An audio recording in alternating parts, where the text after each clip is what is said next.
యేసుక్రీస్తు వారి యొక్క శ్రేష్టమైన ఘనమైన నామమున ఈ శుక్రవార సాయంకాల ఉపవాస ప్రార్థనలో పాల్గొనిన మీ అందరకును ప్రభు నామమున వందనాలు శుభాలు తెలియజేసిన అందరికీ వందనాలు. దేవుని మహాకృపను బట్టి మరి ఈ సాయంకాల సమయమందు ప్రకటన గ్రంథ ధ్యానాల భాగంగా 6వ అధ్యాయంలో మనము ఉన్నాం. 6వ అధ్యాయము 2వ ముద్రను మరి విప్పుటను గూర్చిన సంఘటనలు సంభవాలు మనము చూద్దాం. ప్రకటన గ్రంథం 6వ అధ్యాయము 3-4 వచనాలు చదువుకుందాం. ఆయన రెండవ ముద్రను విప్పినప్పుడు రమ్ము అని రెండవ జీవి చెప్పుట వింటిని. అప్పుడు ఎర్రనిదైన వేరొక గుర్రము బయలు వెళ్ళెను. మనుషులు ఒకని ఒకడు చంపుకున్నట్లు భూలోకములో సమాధానము లేకుండా చేయుటకు ఈ గుర్రం మీద కూర్చున్న వానికి అధికారం ఇయ్యబడెను, మరియు అతనికి ఒక పెద్ద ఖడ్గం ఇయ్యబడెను. చిన్న ప్రార్థన చేసుకుందాం. పరిశుద్ధుడ ప్రియ పరమ తండ్రి, దయగల మా ప్రభువ, నీ ఘనమైన ఉన్నతమైన నామమునకు వందనాలు తండ్రి, స్తుతులు స్తోత్రాలు. ఈ సాయంకాల సమయం అంతా నీ పాద సన్నిధిలో ఏకీభవించి ఉన్నాము తండ్రి. కొద్ది నిమిషాలు నీ మాటలు మేము ధ్యానించుకొనుచుండగా నన్ను మరుగుపరచండి. నా ద్వారా మాట్లాడండి. వినగలిగిన చెవులు, గ్రహించగలిగిన మనస్సును ఎప్పుడలకు దయచేయండి. అంత్యకాల సంభవాల గూర్చినైనా 7 ముద్రలు విప్పుట ద్వారా ప్రపంచంలో లోకములో కలగబో పరిస్థితులను బట్టి ప్రభువ, మరి నీ వాక్యం ద్వారా ఈ సమయంలో మాతో మాట్లాడుతున్నందుకై నీకు వందనాలు తండ్రి. ఈ పరిశుద్ధ గ్రంథంలో ఉన్న మరుగైన జ్ఞానమును తండ్రి మేము కనుగొనటానికి నీ వాక్యము ద్వారా మాతో మాట్లాడమని అడుగుతున్నాము. వినగలిగిన చెవులు, గ్రహించగలిగిన మనసుని ఇప్పుడులోకి అనుగ్రహించండి. నా నోటి మాటలు మా అందరి హృదయ ధ్యానములను దృష్టికి అంగీకారములుగా ఎంచమని యేసు పరిశుద్ధ నామమును అడిగి వేడుకొనుచున్నాము తండ్రి, ఆమేన్. ప్రభునందు ప్రియములారా, ప్రకటన గ్రంథం 6వ అధ్యాయంలో మరి 7 ముద్రలు విప్పుటను కూర్చిన సంగతులు మనము జ్ఞాపకం చేసుకుంటున్నాము, ధ్యానం చేస్తూ ఉన్నాము. మొదటి ముద్రను విప్పినప్పుడు జరిగిన పరిస్థితులు, సంఘటనలు గత వారం మనము చూసాం. మరి ఏ విధముగా లోకమంతా కూడా మోసపోయి అక్కడ అబద్ధ క్రీస్తు వెంట వెళ్ళటము, లోకరక్షకుడిగా మెస్సయ్యగా అనేకులు ఒప్పుకోవటము, శాంతిదూతగా లోకమంతా కూడా అతన్ని వెంట వెళ్ళడం అనేది కూడా మనము గమనించాం. అంతకుముందే చెప్పడం జరిగింది. ప్రకటన గ్రంథం 6వ అధ్యాయమును మనము ధ్యానం చేస్తున్నప్పుడు మనము పాత నిబంధనలోను సువార్తలోను ఉన్న ఈ వచనాలను మనము ఇవి పోల్చి చదువుతూ మనము చూడాలి.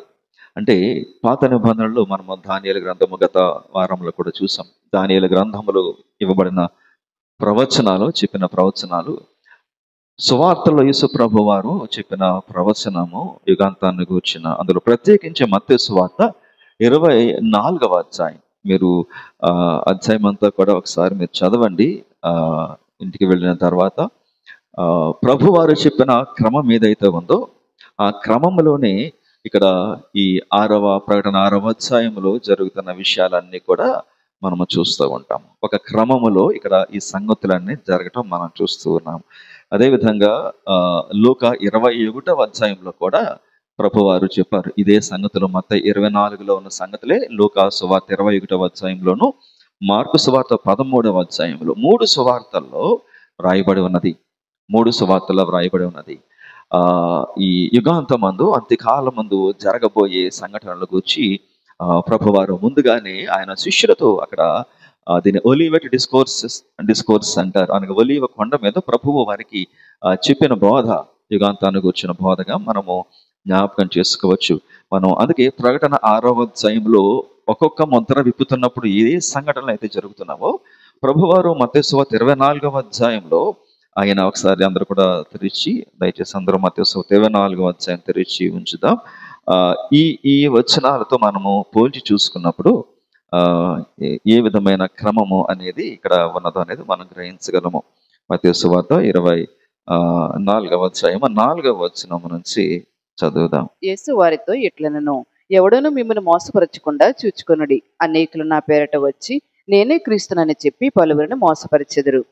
మరి మొదటిగా ఇక్కడ ఈ 7 ముద్రలు, ఒక్కొక్క ముద్రలోకి మనము వెళ్ళటానికి ముందుగా ఈ ఒక్కొక్క ముద్ర గూర్చి ప్రభువారు ఏం చెప్పారు అనేది సువార్తలో ఏ విధముగా ఆ క్రమం ఉన్నది అనేది ఒకసారి మనం చూద్దాం. ఒకవేళ మీరు రాసుకునే వారు ఉంటే దయచేసి 1 అని మీరు వేసుకుని మొదటి ముద్ర అని మనం రాసుకుంటే అక్కడ అబద్ధ క్రీస్తులు రావటం. ఇక్కడ మొదటి ముద్ర విప్పినప్పుడు జరిగినది ఏంటైతే ప్రకటన 6వ అధ్యాయంలో ఏదైతే ఉన్నదో అక్కడ ఒక తెల్లని గుర్రం మీద వచ్చిన ఒకడు, విల్లు పట్టుకొని వచ్చిన ఒకడు, కిరీటముతో వచ్చిన ఒకడు ఈ విధంగా కనిపిస్తూ ఉన్నాడు. అనేకులు కూడా ఈ అంత్యకాలమందు, కడవరి కాలమందు నేనే క్రీస్తునని చెప్పి పలువురిని మోసపరిచితురు. మత్తయి 24వ అధ్యాయం 5వ వచనము. మొదటిగా ప్రభు చెప్పింది కూడా యుగాంతాన్ని గుర్చిన సూచనల్లో మొదటి సూచన ఏమిటంటే, ఒకటి, అనేకులు మోసపోతారు. ఒక వ్యక్తి వచ్చి అతడు క్రీస్తు అని చెప్పినప్పుడు, ఎందుకంటే క్రీస్తు అని చెప్పుకున్న వరుసలో అతడు చివరి వారు అవుతాడని కూడా చెప్పడం జరిగింది. అంతకు ముందు కూడా అనేకులు క్రీస్తు అని చెప్పుకున్న వాళ్ళు ఉన్నారు. ఈ కాలంలో కూడా ఉన్నారు అలాంటి వాళ్ళు. మొదటిగా మోసం చేయడము అతని నైజం. అంత్యక్రీస్తు యొక్క నైజము మోసము చేయటము. మొదటి ముద్రలో మనం అది చూస్తాం. ప్రకటన గ్రంథము 6వ అధ్యాయం 2వ వచనము. అదేవిధంగా లోకా సువార్త 21:8, లోకా సువార్త 21వ అధ్యాయం 8వ వచనము, మార్కు సువార్త 13వ అధ్యాయము 5-6 వచనాలు. మొదటి గుర్రం మీద ఉన్న వ్యక్తి చేసే పని 3 సువార్తల్లో కూడా ప్రభు చెప్పారు. మత్తయి 24:5, లోకా 21:8, మార్కు 13:5-6 వచనాల్లో మనం చూస్తాం. తెల్లని గుర్రము గుర్చిన వివరణ ప్రభు ఇక్కడ 3 సువార్తల్లో కూడా ఆయన అందించారు. రెండవ ముద్ర విప్పినప్పుడు, అనగా ఎర్రని గుర్రము కనిపించినప్పుడు ఏం జరిగిందో అనేది మత్తయి సువార్తలో ప్రభు వారు చెప్తూ ఉన్నారు. 24వ అధ్యాయంలోనే 6-7 వచనాలు. మరియు మత్తయి సువార్త 24వ అధ్యాయము 6-7 వచనం. మరియు మీరు యుద్ధములను గూర్చి యుద్ధ సమాచారములను గూర్చి వినబోదురు. మీరు కలవరపడకుండా చూచుకొనుడి. ఇవి జరగవలసి ఉన్నవి గాని అంతము వెంటనే రాదు. జనమ మీదికి జనమును, రాజ్యం మీదికి రాజ్యమును లేచును. అక్కడక్కడ కరువులను, భూకంపములను కలుగును. ఇవన్నీ రెండవ ముద్ర సంబంధించి ఈ రోజు మనము పాఠ్యభాగముగా యుద్ధములు గూర్చి జనం మీదకి జనము లేవటాన్ని గూర్చిన మాట చూస్తూ ఉన్నాం. ప్రకటన గ్రంథం 6వ అధ్యాయం 3-4 వచనాల్లో. ముందు మోసము, తర్వాత యుద్ధము. ప్రభు కూడా అదే క్రమాన్ని ఆయన చెప్పారు. ముందుగానే ఆయన చెప్తూ ఉన్నారు, యుద్ధములు గూర్చి మీరు వింటారు, యుద్ధ సమాచారాలు గూర్చి మీరు వింటారు అనేది మత్తయి 24:6-7 వచనాల్లోనూ, మార్కు 13:7లో కూడా మీరు ఇదే మాటలు మీరు చూస్తారు. మార్కు సువార్త 13వ అధ్యాయం 7వ వచనంలోను, లోకా సువార్త 21వ అధ్యాయము 9-10 వచనాల్లో కూడా ఈ 3 సువార్తల్లో మరి వ్రాయబడి ఉన్నట్లుగా మనం గ్రహించాలి.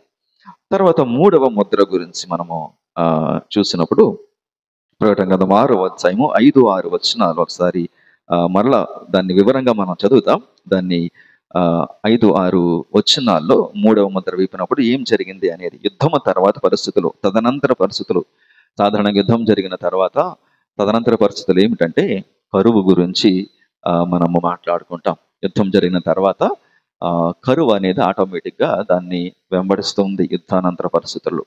అదేవిధంగా ప్రభువు కూడా ఇక్కడ మత్తయి సువార్త 24వ అధ్యాయము 8వ వచనములో కరువులు, భూకంపములు కలుగును అని ఆయన చెప్పడం కూడా మనం చూస్తూ ఉన్నాం. మత్తయి సువార్త 24వ అధ్యాయం 8వ వచనము, మార్కు 13వ అధ్యాయము 8వ వచనము, లోకా 21:11. 3 సువార్తల్లో కూడా కరువును గూర్చిన, అనగా అక్కడ మరణాన్ని గూర్చిన మాటలు కూడా మనము చూస్తూ ఉన్నాము. ఆ తర్వాత 4వది ప్రకటన 6వ అధ్యాయము 7-8 వచనాల్లో 4వ ముద్ర విప్పినప్పుడు 4వ గుర్రము వచ్చినప్పుడు జరిగిన పరిస్థితుల గురించి అక్కడ మనము చూస్తూ ఉన్నాము. దానికి ప్యారలల్గా మత్తయి సువార్త 24వ అధ్యాయంలో 9వ వచనం నుంచి కూడా మనం అక్కడ శ్రమ గురించి, అంటే 8 నుంచి మీరు చూస్తే అక్కడ భూకంపాలతో అక్కడ ప్రారంభమవుతూ ఉన్నది. కరువు, తర్వాత మరణము అనేది 4వ ముద్ర విప్పినప్పుడు జరిగిన పరిస్థితులు. మత్తయి 24వ అధ్యాయము 9-14 వచనాలు. ఆ తర్వాత 5వ ముద్ర విప్పినప్పుడు ప్రకటన 6వ అధ్యాయము 9-11 వచనాలు. ముందుగా నేను అధ్యాయాన్ని ఇక్కడ డివైడ్ చేయడం జరుగుతుంది. ప్రకటన 6వ అధ్యాయాన్ని మనం ముందు విభజించుకున్న తర్వాత ఒక్కొక్క భాగంలోనికి మనం వెళదాం. 5వ ముద్ర గురించి మనం మాట్లాడుతున్నప్పుడు అక్కడ ప్రకటన గ్రంథం 6వ అధ్యాయము 9 నుంచి 11 వచనాల్లో బలిపీఠము కింద ఉన్న ఆత్మలు న్యాయము కోసము వారు అక్కడ ప్రార్థన చేయటం అనేది మనం చూస్తూ ఉన్నాం. అంటే ఇవి బలైన ఆత్మలు, హతసాక్షులైన ఆత్మల గురించి మాట్లాడుతున్నాడు. అంటే దీని యొక్క ఆధారం ఏంటంటే అనేకులు ఏ విధంగా అంత్యక్రీస్తు చేతిలో హతసాక్షులు అవుతారు, మరణిస్తారు, తన ఖడ్గము చేత బలి అయిన వాళ్ళు ఏ విధంగా ఉంటారు అనేది మీరు మత్తయి సువార్త 24వ అధ్యాయము 9 నుంచి 26 వచనాలు భాగం అంతా కూడా, మత్తయి 24వ అధ్యాయము 9 నుంచి 26 వచనాలు మీరు చూస్తే 5వ ముద్రను విప్పినప్పుడు ఏమేమి ఇక్కడ సంఘటనలు జరుగుతూ ఉన్నావో మత్తయి సువార్త 24 9 నుంచి 26 వచనాల్లో కూడా మనము ఆ విషయాలన్నీ కూడా మనం చూస్తాం. అది అంటే క్రైస్ట్ ద్వారా భూమి మీద జరగబోయే గొప్ప హింస, ద్వేషము, ఈ 666 ముద్ర కావచ్చు, లేదంటే అనేకులను చంపడం, క్రైస్తవులను చంపడం, అప్పుడు ఇంకా నమ్మేవారు ఎవరైతే ఉంటారో వారిని కూడా వధించటము, వీరందరూ కూడా వధించబడిన వారందరూ కూడా బలిపీఠం కింద వారు వేడుకోవటం కూడా మనం చూస్తాం. 5వ ముద్ర విప్పినప్పుడు జరిగిన పరిస్థితులు మనం చూస్తూ ఉన్నాం. తర్వాత 6వ ముద్ర గురించి మనం చూసినప్పుడు ప్రకటన గ్రంథం 6వ అధ్యాయము 12 నుంచి 17 వచనాలు, 12 నుంచి 17 వచనాలు, ప్రకటన 6 12 నుంచి 17 వచనాల్లో అక్కడ ఈ సూర్యచంద్ర నక్షత్రాలకు సంబంధించిన సూచనలు అనేది మనం చూస్తూ ఉంటాం. ఆకాశం ముందు కనిపించే సూచనలు, అది ప్రకటన 6 12 నుంచి 17 వచనాల్లో 6వ ముద్రను విప్పినప్పుడు జరుగుతున్న సంభవాలు. ఇదే మన మత్తయి సువార్తలో కూడా 24వ అధ్యాయంలో 29వ వచనంలో కూడా మనము ఇదే క్రమాన్ని మనం చూస్తాం. మత్తయి 24 29వ వచనంలో కూడా ఆ దినముల శ్రమ ముగిసిన వెంటనే చీకటి సూర్యుని కమ్మును, చంద్రుడు కాంతిని ఇయ్యడు, ఆకాశము నుండి నక్షత్రములు రాలును, ఆకాశముల శక్తులు కదిలింపబడను. ఇది ఆ శ్రమ తీవ్రత పెరగటము అనేది ఇక్కడ మనం చూస్తూ ఉన్నాము. దేవుడు ఆకాశం ముందు నక్షత్రాలను ఉపయోగించుకోవటము, తీర్పు కోసం ఉపయోగించుకోవటం అనేది చూస్తూ ఉన్నాం 6వ ముద్రలో సంగతుల గురించి.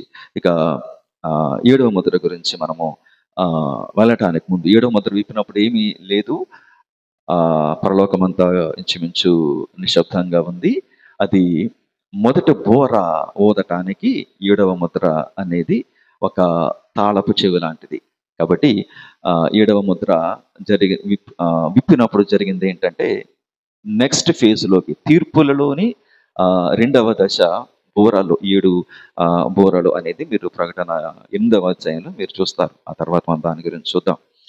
చివరిగా మనుష్య కుమారుని రాక గురించి, 2వ రాకడ గురించి మత్తయి 24:30లో మనం చూస్తాం.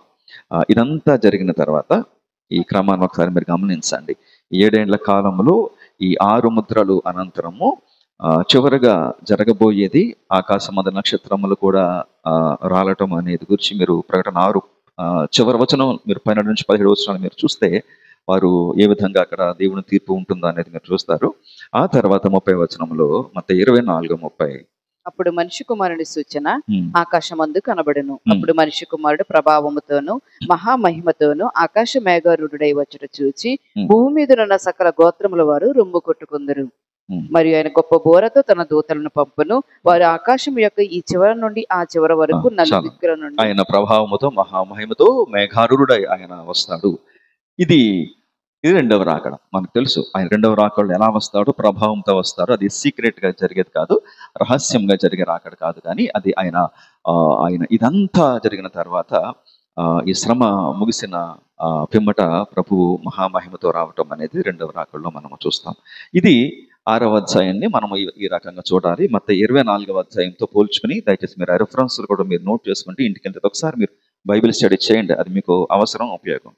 2వ ముద్రలోకి వెళదాం. ప్రకటన గ్రంథం 6వ అధ్యాయము 2వ ముద్ర గురించిన విషయాలు చూద్దాం. 6వ అధ్యాయం 3-4 వచనాలు. ఆయన 2వ ముద్రను విప్పినప్పుడు రమ్ము అని 2వ జీవి చెప్పుట వింటిని. అప్పుడు ఎర్రనదైన వేరొక గుర్రము బయలు వెళ్ళెను. మనుషులు ఒకని ఒకడు చంపుకున్నట్లు భూలోకములో సమాధానం లేకుండా చేయుటకు ఈ గుర్రము మీద కూర్చున్న వానికి అధికారం ఇయ్యబడెను. మరియు అతనికి ఒక పెద్ద ఖడ్గం వేయబడెను. జకర్యాలో కూడా మరి దీని గురించిన మాట మనం చూస్తాం. మొదటి అధ్యాయము 7-8 వచనాలు ఒకసారి చదవండి. జకర్యా 1:7-8 వచనాలు. మరియు దర్యావేషు ఏలుబడి యందు జకర్యా చదవండి. మరియు దర్యావేషు ఏలుబడి యందు 2వ సంవత్సరము శబాటు అను 11వ నెల 24వ దినమున యెహోవా వాక్కు ప్రవక్తయు ఇద్దోకు పుట్టిన బెరాకే కుమారుడైన జకర్యాకు ప్రత్యక్షమై ఇలాగ సెలవిచ్చెను. రాత్రి ఎర్రని గుర్రము నెక్కిన మనుషుడొకడు నాకు కనబడెను. అతడు లోయలోనున్న గుంజి చెట్లలో నిలబడి ఉండగా అతని వెనుక ఎర్రని గుర్రములను చుక్కలు చుక్కలు గల గుర్రములను తెల్లని గుర్రములను కనబడెను. అప్పుడు నా ఏలినవాడ, ఇవి ఏమని నేను అడుగగా నాతో మాట్లాడు దూత, ఇవి ఏమి అయినది నేను నీకు తెలియచేతునెను. అప్పుడు గొంజి చెట్లలో నిలబడి ఉన్నవాడు, ఇవి లోకమంతటను తిరుగులాడుటకు యెహోవా పంపించిన గుర్రములని చెప్పెను. చాలా ఇది జకర్యాలో ఒక సూచనగా ఇక్కడ దేవుడు తెలియజేస్తున్నాడు. ఎర్రనిదైన గుర్రము నెక్కిన ఒక మనుష్యుడి గురించి మాట్లాడుతూ ఉన్నాడు. ఇది లోకానికి తీర్పడానికి దేవుడు పంపించిన గుర్రములు అంటూ ఉన్నాడు. ఇవన్నీ కూడా మనం చూస్తూ ఉన్నాం. దేవుడు ఈ 7 ఏండ్ల కాలంలో, 7 ఏండ్ల శ్రమల కాలంలో, సంఘం ఎత్తబడిన తర్వాత ఉన్న 7 ఏండ్ల శ్రమల కాలంలో దేవుడు లోకానికి ఈ 7 ముద్రలు విప్పటం ద్వారా, తర్వాత ముద్రల తర్వాత 7 బోరల తర్వాత పాత్రలు ద్వారా దేవుడు ఏ విధంగా అక్కడ తీర్పు తీర్చబోతున్నాడో, లోకానికి తీర్పు తీర్చబోతున్నాడు అని మనం చూస్తూ ఉన్నాము. అందుకే ఇక్కడ అతనికి అధికారం ఇవ్వబడను అని ఉంటుంది. ఇక్కడ ఇందాక మీరు చదివిన ప్రకటన 6వ అధ్యాయం 4వ వచనంలో ఎర్రని గుర్రం మీద కూర్చున్న వానికి అధికారం ఇవ్వబడింది. అంటే తను తెచ్చుకున్నది కాదు, దేవుడిచ్చిన అధికారము. కాబట్టి దేవుడు అధికారాన్ని ఇచ్చాడు అతనికి ఆ యొక్క ఖడ్గమును పట్టుకోవడానికి. ఇప్పుడు ఈ ఎర్రన గుర్రము లేదంటే ఈ 2వ ముద్ర విప్పినప్పుడు జరిగిన పరిస్థితులు మనకి ఏమని తెలియజేస్తూ ఉన్నాయి? చెప్పగలరా దీని అర్థమేంటో? ఎర్రన గుర్రము దేని గుర్తు? ఎరుపు రంగు రక్తానికి గుర్తు. గుర్రము యుద్ధానికి గుర్తు. ఇక్కడ యుద్ధము చేయుట ద్వారా అనేకుల యొక్క రక్తాన్ని కళ్ళదూస్తాడు, అనేకులను చంపుతాడు, సమాధానం లేకుండా చేస్తాడు. భూలోకంలో సమాధానం లేకుండా చేయుట. ఒక 3 పనులు తనకు అప్పగించబడ్డాయి. ఒకటి, సమాధానం లేకుండా చేయటం, అధికారం ఇవ్వబడటము, ఖడ్గం అతనికి ఇవ్వబడటము. మొదటి ముద్రలో అతన్ని అందరూ కూడా నమ్మారు కదా, మోసపోయారు. అందరూ మోసపోయారు, చాలా మంది మోసపోయారు. కానీ పైకి అతడు ఎలా కనిపిస్తాడంటే చాలా మంచివాడిగా, శాంతి దూతగా కనిపిస్తాడు. కానీ బ్యాక్గ్రౌండ్లో వెనకాల తను చేయాల్సిన రాజకీయం అంతా చేస్తాడు. తనకు అడ్డున్న వాళ్ళని లేపుకుంటా పోతాడు. వాళ్ళని చాలా ఇప్పుడు కొన్ని దేశాల్లో నియంతృత్వ దేశాలు ఉన్నాయి. అది నార్త్ కొరియా కావచ్చు, లేదా చైనా కావచ్చు. కొన్ని దేశాల్లో ప్రభుత్వానికి వ్యతిరేకంగా ఎవరైనా మాట్లాడితే, ఎవరైనా పోస్ట్ పెడితే, ఎవరైనా వారి వాయిస్ రైజ్ చేస్తే వాళ్ళు కనిపించకుండా పోతారు.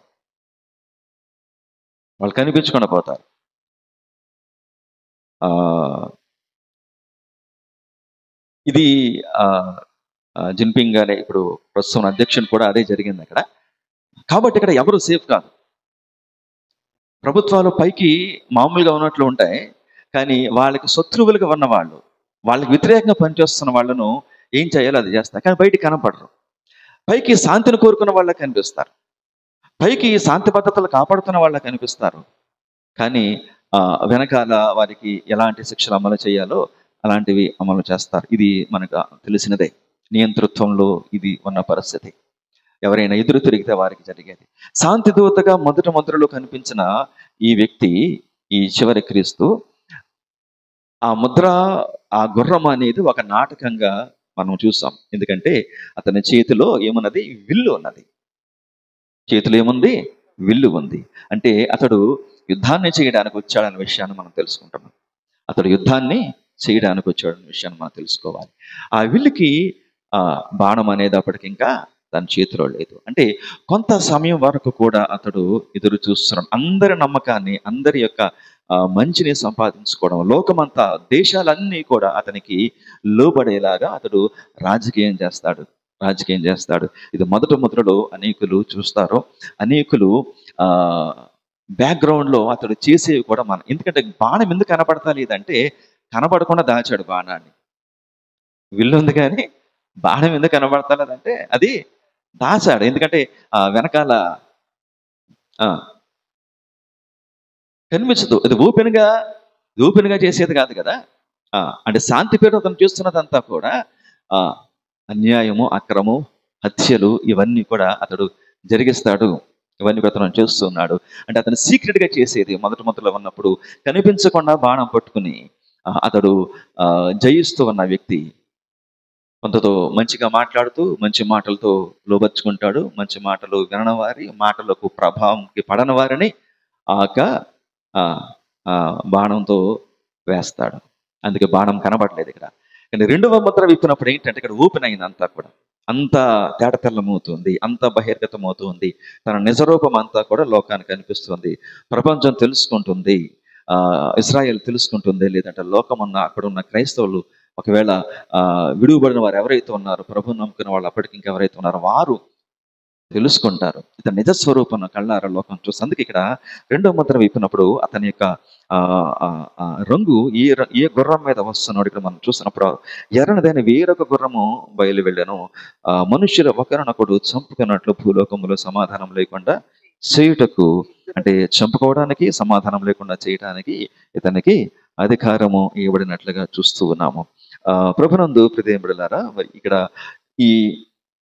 ఈ యుద్ధాన్ని అతడు తీసుకురావడానికి ముందు ఇదే విషయాన్ని పాత నిబంధనలో కూడా దానియేలు ప్రవచనము ముందుగానే ప్రవచించడం అనేది ఈ రెండవ ముద్రను గురించి దానియేలు కూడా మనము ఆ దానియేలు గ్రంథంలో కూడా మనం చూస్తాం. ఒకసారి అందరూ కూడా దానియేలు గ్రంథం చూద్దాం, తెరుద్దాం. 8వ అధ్యాయము, దానియేలు 8వ అధ్యాయము 20వ వచనము నుంచి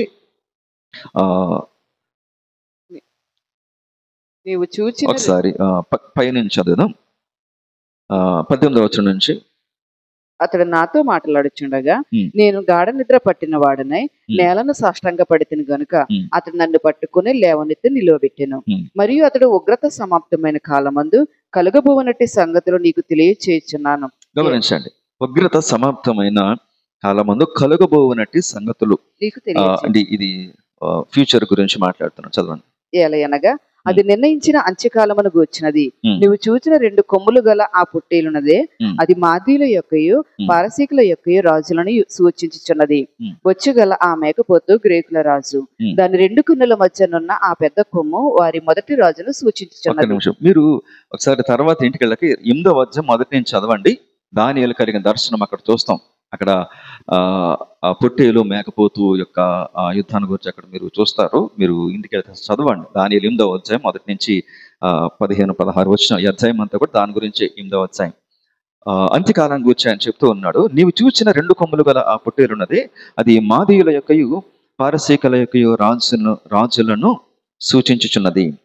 బుచ్చుగల మేకపోతు గ్రీకుల రాజు, దాని 2 కన్నుల మధ్య నున్న ఆ పెద్ద కొమ్ము వారి మొదటి రాజును సూచించుచున్నది.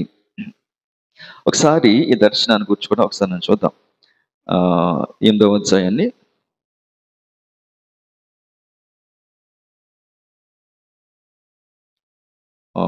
5వ వచనం చదవండి.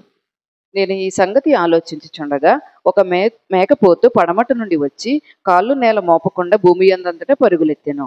దాని 2 కన్నుల మధ్య ఒక ప్రసిద్ధమైన కొమ్ముండెను. ఈ మేకపోతు నేను నది ప్రక్కన నిలుచుట చూచి 2 కొమ్ములు గల పొట్టేలు సమీపమునకు వచ్చి భయంకరమైన కోపముతోనూ బలముతోనూ దాని మీదకి ఢీకొని వచ్చెను. నేను చూడగా ఆ మేకపోతు పొట్టేలుని కలుసుకొని మిక్కిలి రౌద్రము గలదై దాని మీదకి వచ్చి ఆ పొట్టేలును గెలిచి దాని 2 కొమ్మలను పగలగొట్టెను. ఆ పొట్టేలు దాని నిద్రింపలేకపోయినందున ఆ మేకపోతు దాని నేలను పడవేసి త్రొక్కుచుండెను.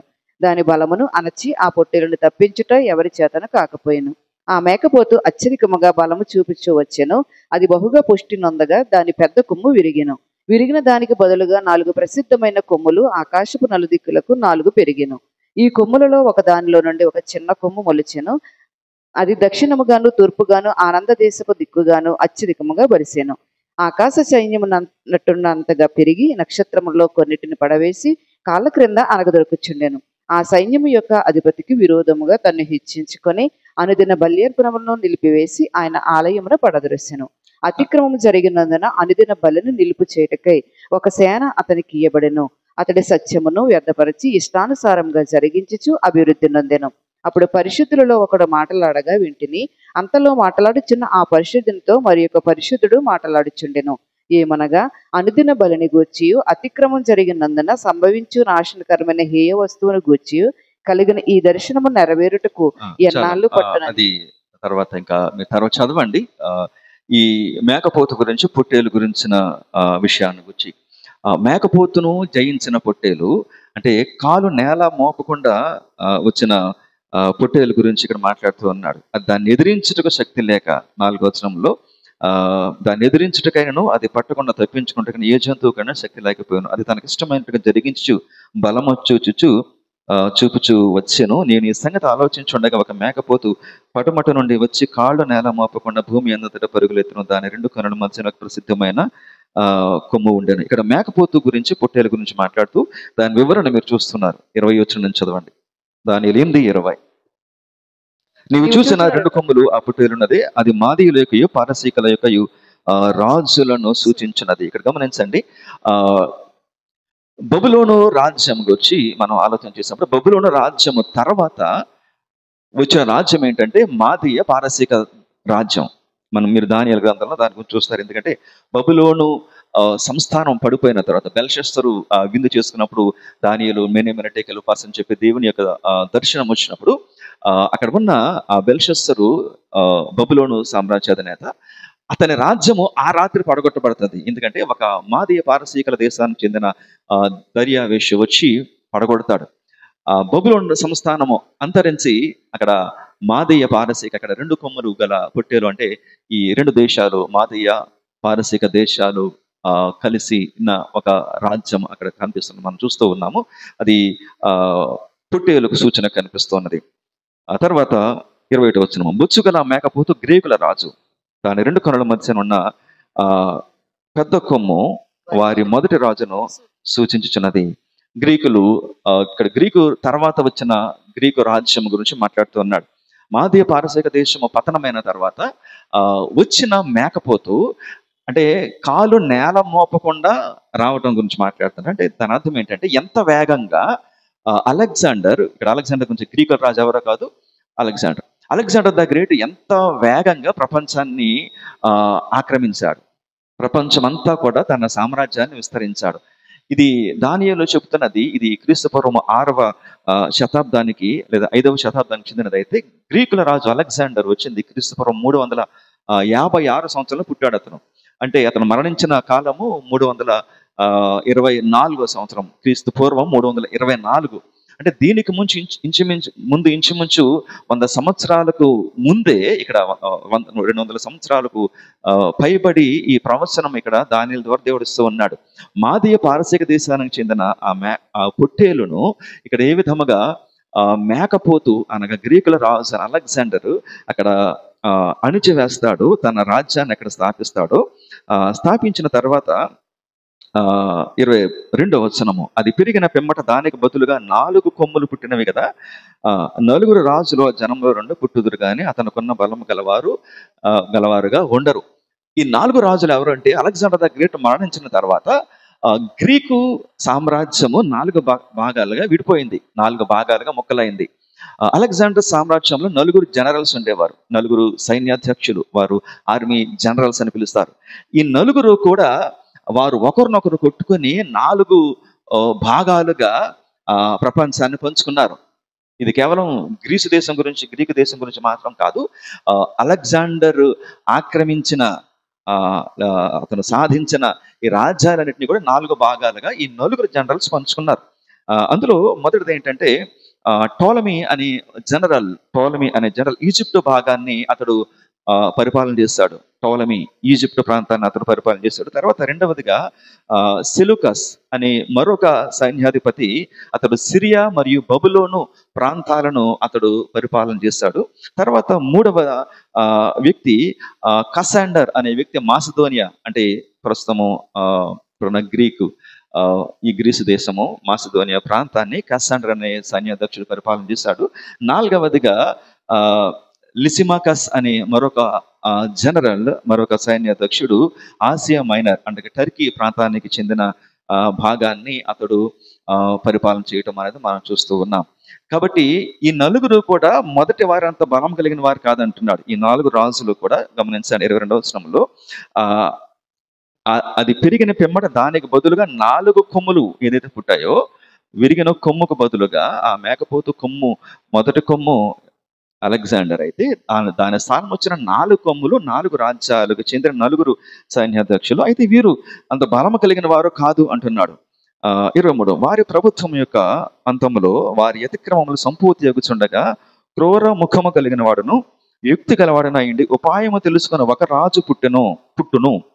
ఈ రాజు ఎక్కడి నుంచి పడతాడంటే ఈ 4 దేశాలుగా విభజించబడిన 4 రాజ్యాలు విభజించబడిన ప్రాంతాలు ఏదైతే ఉన్నాయో ఈ 4 రాజ్యాల నుంచి వస్తాడు ఈ రాజు ఎవరో కాదు, మనం చెప్పుకుంటున్న అంత్యక్రీస్తు గురించి. ఉపాయము తెలుసుకున్న ఒక రాజు పుట్టును, అతడు గెలుచును గాని తన స్వబలము వలన గెలవడు. ఆశ్చర్యముగా శత్రువులను నాశనము చేయుట యందు అభివృద్ధి పొందుచు ఇష్టమైనట్టుగా జరిగించుచు బలవంతులను అనగా పరిశుద్ధ జనమును నశింప చేయును. మరియు అతడు ఉపాయం కలిగిన వాడే మోసము చేసి తనకు లాభము తెచ్చుకుని. చూడండి ఇక్కడ మోసం అనేది మొదటగా ఏ విధంగా తను మోసము చేసి అందరి యొక్క మంచిని పొందుకుంటాడు. అతను మోసము చేసి తనకు లాభము తెచ్చుకొనొచ్చు. అతడు అతిశయపడి తన్ను తాను హెచ్చించుకును. క్షేమముగా ఉన్న కాలమందు అనేకులను సంహరించును. ఇక క్షేమముగా ఉన్న కాలం అంటే అతడు ఒక నిబంధన ఏర్పాటు చేసుకుంటాడు కదా, శాంతి నిబంధన వచ్చినప్పుడు ఆ శాంతి నిబంధన లేదా శాంతి దూతగా తెల్లని గుర్రం గురించి మాట్లాడుతున్నాడు. తెల్లని గుర్రం మీద వచ్చినప్పుడు అతడు మంచివాడని అనుకుంటారు, కానీ ఇందాక ఏం చెప్పాం కదా, వెనకాల ఉన్న మరో కోణం ఏంటంటే క్షేమముగా ఉన్న కాలం ముందు అనేకులను సంహరించును. అంటే ఇతడు బ్యాక్గ్రౌండ్ లో అతడు చేసిన హింస గురించి, హత్యల గురించి మాట్లాడుతున్నాడు. తను వ్యతిరేకించిన వారి గురించి. అతడు రాజాది రాజుతో యుద్ధము చేయను గాని కడపట అతని బలము దైవాధీనము వలన కుట్టివేయబడును.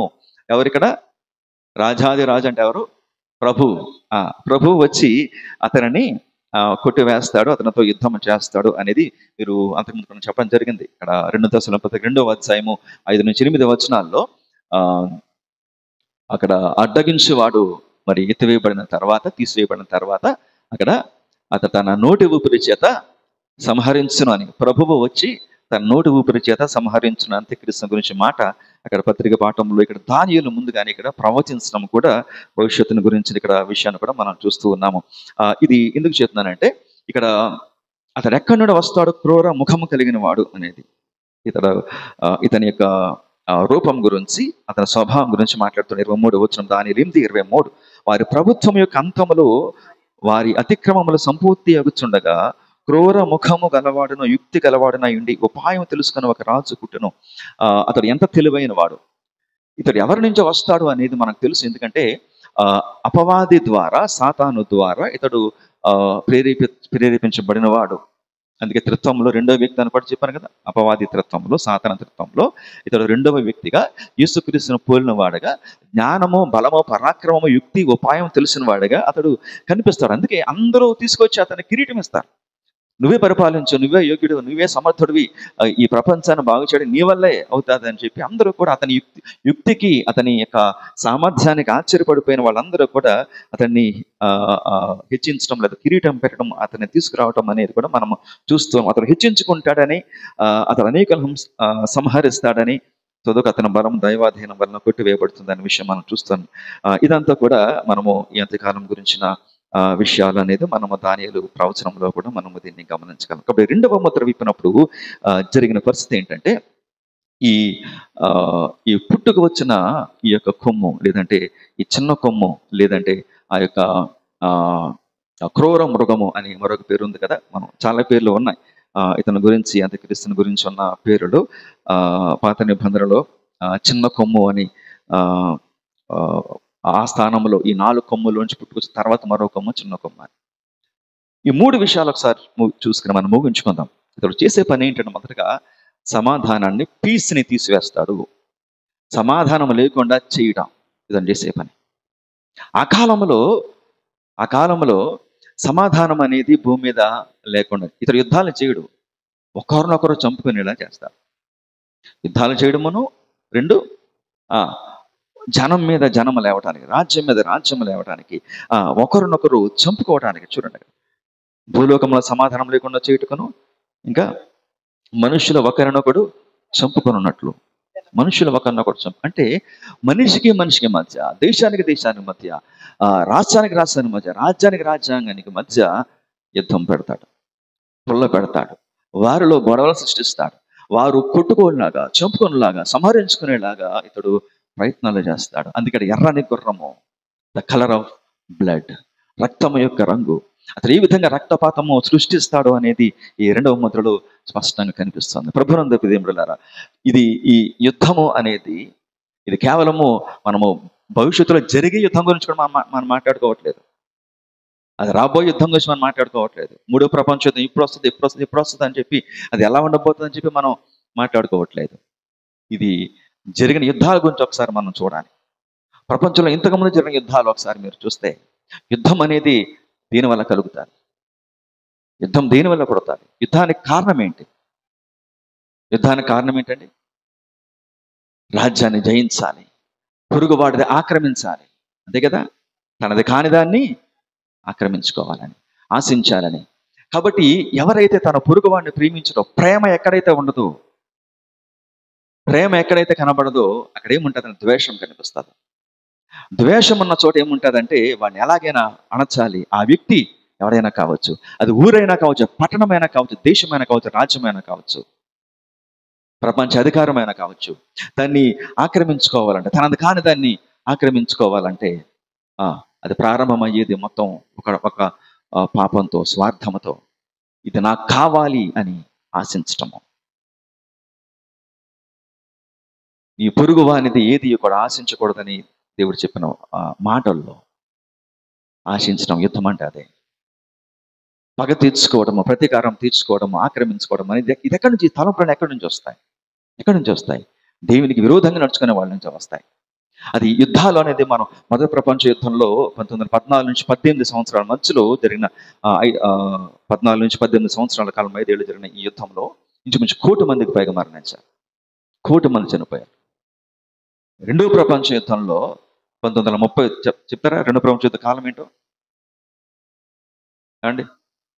రైట్, 39 నుంచి 45, 1930 నుంచి 45, 5 కోట్ల మంది పైగా మరణించారు 2వ ప్రపంచ యుద్ధం. ఇంచుమించు 100 సంవత్సరాలు అయింది. 1939 అంటే 90 సంవత్సరాల పైన. మరి ఇప్పుడు 3వ ప్రపంచ యుద్ధం జరిగితే, 3వ ప్రపంచ యుద్ధం జరిగితే ఎన్ని కోట్ల మంది? అది లెక్క పెట్టలే. ప్రపంచమంతా కూడా జనాభాలో సగం చనిపోయిన ఆశ్చర్యపడక్కర్లేదు. ఎందుకంటే ఇప్పుడున్న టెక్నాలజీ, ఇప్పుడున్న వెపనరీ కావచ్చు, ఇప్పుడున్న ఇప్పుడు దేశాలకు ఉన్న ఆయుధ సంపత్తి, అణ్వాయుధాలు కావచ్చు, ఇప్పుడు ఉపయోగిస్తున్న టెక్నాలజీతో వారు గుర్రాలు వేసుకుని వెళ్ళి యుద్ధాలు చేయక్కర్లేదు. ఇక్కడ ఒక బటన్ నొక్కితే వెళ్ళి మిసైల్స్ వెళ్ళి పడిపోతాయి. రోజు చూస్తూ ఉన్నాం మనం. రష్యా ఉక్రెయిన్ యుద్ధం చూస్తాం, ఇజ్రాయెల్ ఇరాన్ మధ్య యుద్ధం చూస్తూ ఉన్నాం, ఇండియాకి పాకిస్తాన్కి మధ్య జరుగుతున్న యుద్ధం. ఎందుకంటే ఇది యుద్ధాలు, యుద్ధ సమాచారాలు, ఇది అంత్యక్రీస్తు వచ్చినప్పుడు మొదలు పెట్టేది, కొత్తగా మొదలు పెట్టేది కాదు. ఇది ఉన్నదాన్ని లేపుతాడు, రేపుతాడు. దేశానికి, ప్రజలకి మధ్య ద్వేషాన్ని అతడు అందుకే జనులు ఒకరినొకరు సంహరించుకునేలాగా, ఒకరినొకరు చంపుకునేలాగా, ఇది పెద్ద స్కేల్లో జరగాల్సిన అవసరం లేదు. యుద్ధం అనేది దేశాలు పోటాడం అవసరం లేదు. పక్కన కూర్చొని మీ ఇద్దరి మధ్యనే పెడతాడు. కడుపులో కత్తులు పెట్టుకుని కౌగిలించుకోవడం అంటారు, తెలుసా? కడుపులో కత్తులు పెట్టుకొని కౌగిలించుకోవడం, హత్తుకోవడం. అలాగా మనుషుల మధ్యలో ప్రేమ లేకుండా, సమాధానం లేకుండా అతడు చేస్తాడంట సమాధానం. ఇది జరుగుతున్నదే. మనం మన భవిష్యత్తుకి వెళ్ళక్కర్లే. 7 సంవత్సరాల కాలం చూడక్కర్లే. మనం చూస్తున్నాం కదా రోజును, ఇంట బయట లోపల కూడా. ఇది అపవాది చేసే పని. యాంటీ క్రైస్ట్ అనేది ఒక వ్యక్తి మాత్రమే కాదు, ఇది ఇప్పటికే పని చేస్తున్నాడు. ఏంటండి, చదివాం కదా, ఇప్పటికే పని చేస్తున్నాడు. అంటే వాడి స్పిరిట్ అనేది, అంత్యక్రీస్తు యొక్క స్పిరిట్ అంటే మీరు ఆత్మ కాదు, స్పిరిట్ అంటే వాడి స్ఫూర్తి, లేదంటే వాడి యొక్క ఆలోచన విధానం, ఐడియాలజీ అనేది లోకంలో ఉంది. యేసుప్రభువు చెప్పిన మోసము, యుద్ధము, తర్వాత కరువు అనేది, లేదంటే మరణము అనేది, ఇవన్నీ ఆయన టైంలో జరిగాయి. అది మనం ప్రపంచ యుద్ధం జరుగుతున్న సమయంలో ఇప్పుడు జరుగుతున్నాయి, రేపు కూడా జరుగుతుంది. అది భవిష్యత్తులో కూడా జరగబోయేది. అది అన్ని కాళ్ళకు వర్తించేది. ఇవన్నీ కూడా అన్ని కాళ్ళకు వర్తించేది. కాబట్టి ఇక్కడ రెండవ ముద్ర మనం జాగ్రత్తగా పరిశీలన చేస్తే సమాధానం అనేది ఎంత విలువైనదో మనం ఆలోచించాలి. సమాధానం ఎంత విలువైనది. అందుకే ఆయన ప్రభువారు, ఆయనకు ఒక పేరు సమాధానకర్త, ద ప్రిన్స్ ఆఫ్ పీస్ అని. సమాధానకర్త అధిపతి అని అతనికి పేరు పెట్టబడను. సమాధానానికి ఆయనే కర్త. ఆయన లేకపోతే సమాధానం లేదు. పరిశుద్ధాత్మ భూమి మీద లేడప్పుడు, ఎత్తబడ్డాడు. పరిశుద్ధాత్మ లేనప్పుడు ఇక సమాధానం ఎక్కడ ఉంటుంది? సమాధానం తీసివేయబడిన తర్వాత మనుషుల మధ్యలో ద్వేషము, పగ, ఒకరినొకరు తిట్టుకోవడం, కొట్టుకోవడం, చంపుకోవడం, పగలు ప్రతీకారాలతో రగిలిపోవటం అనేది ఇది 7 ఏళ్ల కాలంలో మనం చూడక్కర్లేదు. దాని శాంపుల్స్ చూస్తూ ఉన్నాం. దాని సూచనలు అన్నీ కూడా జరుగుతూ ఉన్నాయి. ఇప్పుడు గమనించిన ప్రభునందు ప్రియములారా, మనము దేవుని రాకడకు సమీపంగా ఉన్నామని, దేవుని యొక్క ఆగమనము, ప్రభు యొక్క ఆగమనము అత్యంత సమీపంగా ఉన్నదన్న విషయాన్ని మనము గ్రహించాలి. ఒక పెద్ద ఖడ్గము ఇవ్వబడను. ఒక పెద్ద ఖడ్గం. సాధారణంగా రోమన్ సైనికులు ఖడ్గాన్ని వారు ఇక్కడ నడుముకి వారు పెట్టుకుంటారు. తెలుసు కదా, రాజులు ఖడ్గాన్ని పెట్టుకుంటారు నడుముకి. పెద్ద ఖడ్గం అంటే ఇంత పొడుగైన ఖడ్గం కాదు.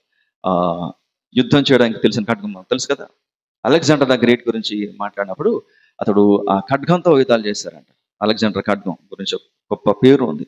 అలెగ్జాండర్ యొక్క ఖడ్గం అది జయించుకుంటే వెళ్ళాడు. అతను జయించుకుంటే వెళ్ళాడు. ఖడ్గం యొక్క అధికారం ఏంటంటే అది శిక్షను అమలు చేయటం. అక్కడ కేవలం హతం చేయడం మాత్రమే కాదు, శిక్షను తీసుకురావడం ఖడ్గం అంటే. దేవుడు కూడా అందుకే అధికారం ఇచ్చాడు. ఇక్కడ దేవుడు ఇతనికి అధికారం ఇచ్చాడు. ఒక పెద్ద ఖడ్గాన్ని కూడా ఇచ్చాడు. ఇయ్యబడెను, తెచ్చుకోలేదు అతడు. ఇయ్యబడెను, అధికారము ఇయ్యబడెను. ఈ got it from someone else. మరొకరి నుంచి తెచ్చుకున్నాడు. మీరు గమనించండి, అంత్యక్రీస్తు వచ్చి మనం ఏదో చేస్తారు కాదు. దేవుడు అధికారం ఇచ్చాడు, దేవుడు ఖడ్గం ఇచ్చాడు, చేసుకోని. ఆ ఖడ్గం ద్వారా అతడు ఏ విధంగా జయించుకుంటూ వెళతాడు అనేది ఇక్కడ మనము గమనించాలి. కాబట్టి ప్రభు నన్ను ముగిస్తూ ఉన్నాను. గతము కావచ్చు, గతంలో జరిగిన యుద్ధాలు కావచ్చు, ప్రస్తుతం జరుగుతున్న యుద్ధాలు కావచ్చు, భవిష్యత్తులో జరగబోయే రెండో ముద్ర విప్పినప్పుడు జరగబోయే యుద్ధము కావచ్చు, అంత్యక్రీస్తు జరిగించే ఈ రక్తపాతం కావచ్చు, ఇదంతా కూడా లోకము క్రీస్తును అంగీకరించకపోవటం వల్ల, లోకము సమాధానకర్త అయిన అధిపతిని తిరస్కరించడం వల్ల, మెస్సయాను తృణీకరించడం వల్ల, దేవుడు మన హృదయంలో అనుగ్రహించే సమాధానాన్ని మనము నిర్లక్ష్యం చేయటం వల్ల. నా శాంతిని నేను మీకు ఇచ్చుచున్నాను అన్నాడు ప్రభు. నా శాంతిని నేను మీకు ఇచ్చుచున్నాను. దేవుడు అనుగ్రహించే శాంతి, సమాధానము మన హృదయంలో ఉంటే, అందుకే సమాధానపరచు వారు ధన్యులు, వారు దేవుని కుమారులు అనబడతారు. సమాధానం అనేది ఎంత గొప్ప. It's a costly commodity. అది మనం కొనలేము. సమాధానం మనం కొనలేము. అది దేవుని యొక్క బహుమానం. అందుకే గిఫ్ట్ ఆఫ్ గాడ్. సమాధానం అనేది దేవుని యొక్క బహుమానం. కుటుంబంలో సమాధానము ఉండాలంటే అది దేవుని యొక్క బహుమానం. సంఘంలో సమాధానం ఉండాలంటే దేవునికి బహుమానం. దేవుని వాక్యానికి, దేవుని సేవకునికి లోబడి, వాక్యానికి లోబడి మనం జీవిస్తే ఆ సమాధానం, అందుకే సమస్త జ్ఞానం మనకు మించిన దేవుని సమాధానం హృదయములకు తలంపులకు కావాలి ఉంటాయి. దేవుని సమాధానం అనేది ఈ లోక జ్ఞానంతో మనం దాన్ని పోల్చలేము. ఈ లోక జ్ఞానంతో మనం పోల్చలేము. ఈ లోక జ్ఞానాలకు మించిన, సమస్త జ్ఞానానికి మించినది దేవుని యొక్క సమాధానం. దేవుని సమాధానం. ఆ సమాధానము తీసివేయబడితే ఎంత ఘోరమో భూమిని జరగబోతుందో, ఎంత అలజడి ఈ రెండవ మొదటి విప్పినప్పుడు జరగబోతుందో. ఎందుకంటే దానికి శాంపుల్గా జరిగిన యుద్ధాలు, ప్రపంచ యుద్ధాల్లో ఎంత రక్తపాతం జరిగింది అనేది, దానికి 10 రెట్లు, 50 రెట్లు, 100 రెట్లు నష్టము జరిగే పరిస్థితులు ప్రపంచంలో, ప్రపంచ దేశాలకు వారి కలిగి ఉన్న ఆయుధ సంపత్తిని వారు ఒకవేళ వినియోగిస్తే దేశాలు ఉండటం అనేది జరగదు. కాబట్టి ప్రభునందు దేవుని బిడ్డలారా, ఈ ఎర్రని గుర్రమ్మ మీద వచ్చిన అంత్యక్రీస్తు రక్తపాతం సృష్టించడానికి, యుద్ధాన్ని జరపటానికి, సమాధానము తీసివేయడానికి, జనం మీద జనము, మనుష్యులు ఒకరినొకడు కొట్టుకోవడానికి, ఒకళ్ళనొకళ్ళు తిట్టుకోవడానికి, ఒకళ్ళనొకళ్ళు చంపుకోవడానికి అతనికి అధికారం ఇవ్వబడింది. ఇది అపవాది యొక్క తంత్రం. దేవుని యొక్క ఆత్మ, పరిశుద్ధాత్మ మన మధ్యలో ఉన్నప్పుడు ఎలా ఉండాలి? సమాధానం ఉండాలి. పరిశుద్ధాత్మడు ఉన్నప్పుడు ఎలా ఉంటుందండి? సంఘంలో సమాధానం, కుటుంబంలో సమాధానం, హృదయంలో సమాధానం. ఈ సమాధానం నుంచి మనల్ని ఎవరు కూడా ఏమి కూడా చేయలేరు, తీసివేయలేడు సమాధానాన్ని. అంటే సమాధానం కలుగులాగా పరిశుద్ధాత్మ దేవుడు మనకు సహాయం చేయనుగాక. ఆమేన్.